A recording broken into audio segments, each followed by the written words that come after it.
You're here. Good.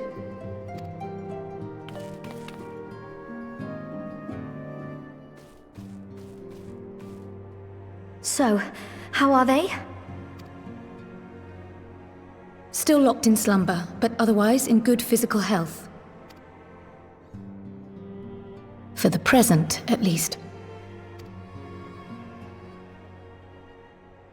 For the present? Oh no, is something wrong with them? I'm afraid there may be.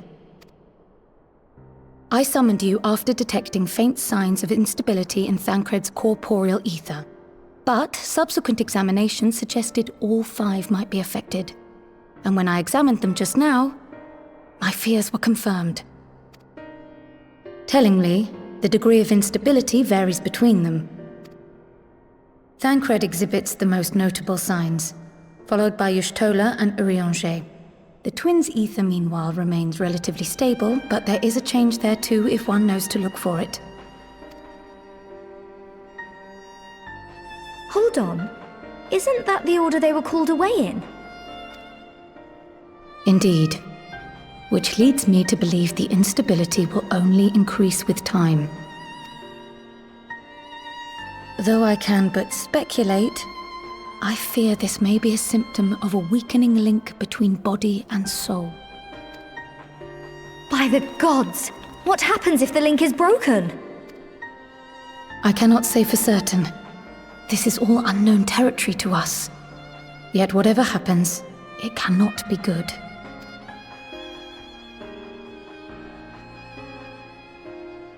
Mercifully, the instability is still only slight.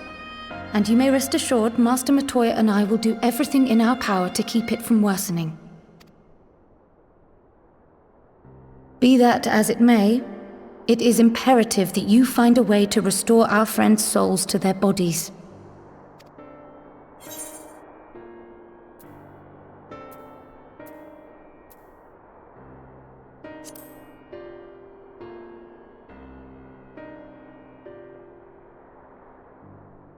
Thank you. But where's she even supposed to start? We had the greatest minds in the realm hunting high and low for an answer, and they ran out of places to look.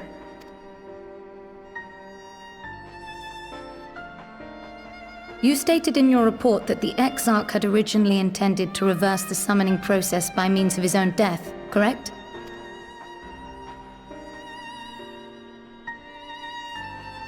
Raha always was a reckless young fool, ready to die for the first righteous cause that came along. His plan might well have worked, but I for one am glad he never had the opportunity to see it through. Even if it does mean our friends must remain stranded a while longer. There is another way, I am sure of it. And the key lies with him, with the Exarch. Pray return to the first and apprise him and the others of the situation. We, meanwhile, will do what we can from here. And, if the fates are kind, we will have good news to share upon your return.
Pray excuse my late arrival.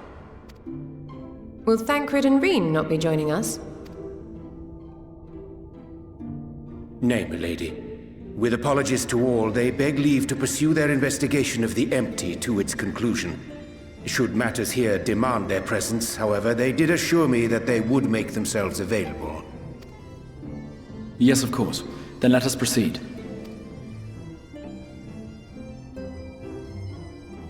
I think it best that you begin by providing a summary of Mistress Kryle's findings.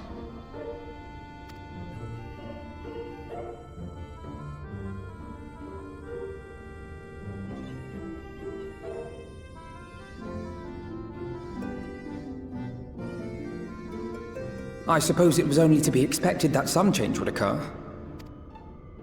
Yet our souls seem unaffected, to my eye at least. How long they will remain so is another question.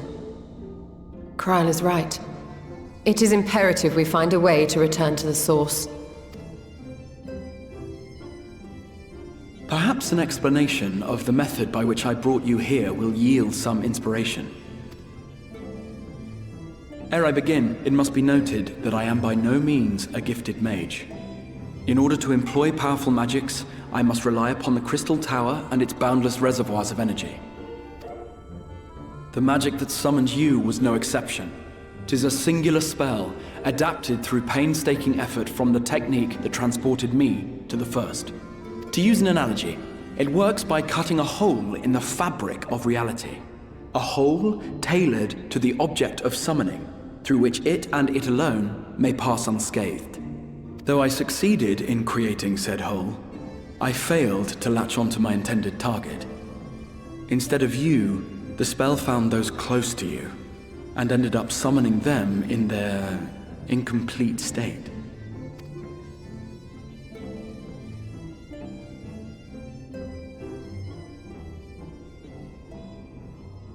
I would not soon throw my life away, not after the lengths you and yours went to save it.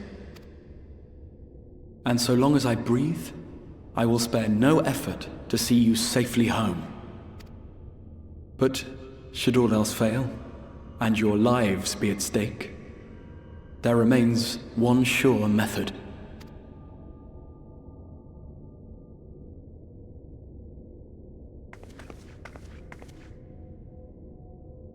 Oh! What was that for? How can you even entertain such thoughts? You owe your life to the Warrior of Light, and you don't get to die unless she says so. Your followers await your divine judgment. What did you just...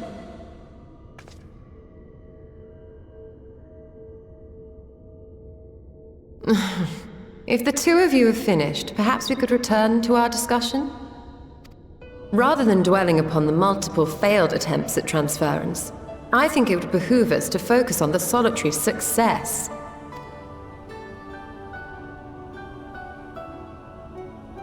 I would draw your attention to the fact that our friend can travel between worlds possessed not only of her body and soul, but her personal effects besides.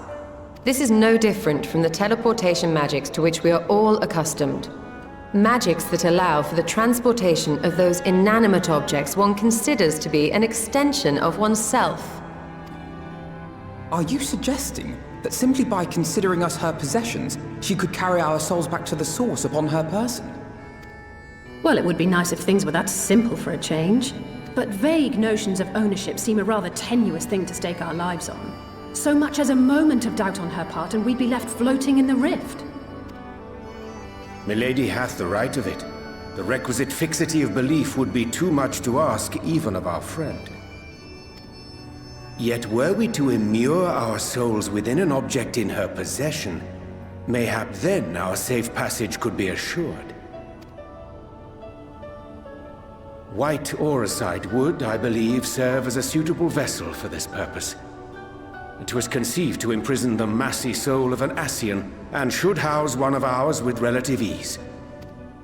We would need only to ensure our souls' safe preservation inside the stone, and identify a means by which they might be transferred back unto our vacant bodies. Soul preservation and transference. I believe I know of someone who may be able to assist us.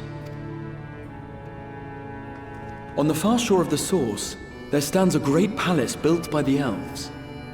It was forsaken in the wake of the flood, but a certain Numo chose to make their home there soon after.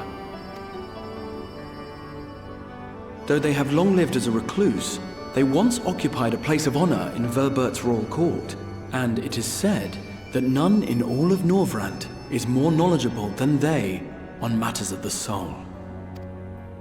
Well, I've no objection to seeking a helping hand, but if they've gone to such lengths to hide themselves away from the world, what makes you think they'd be willing to lend us one? A worthy question. Years ago, I myself tried and failed to solicit their cooperation in the battle against the Sin Eaters. No sooner had I begun to make my plea than they unleashed a swarm of their familiars upon me. Unlike me, however, you have curried favor with the Fae folk. By that merit alone, I am hopeful that they would grant you an audience. They may still be inclined to turn you away, of course, but if their knowledge might feasibly facilitate your return home, we have to try.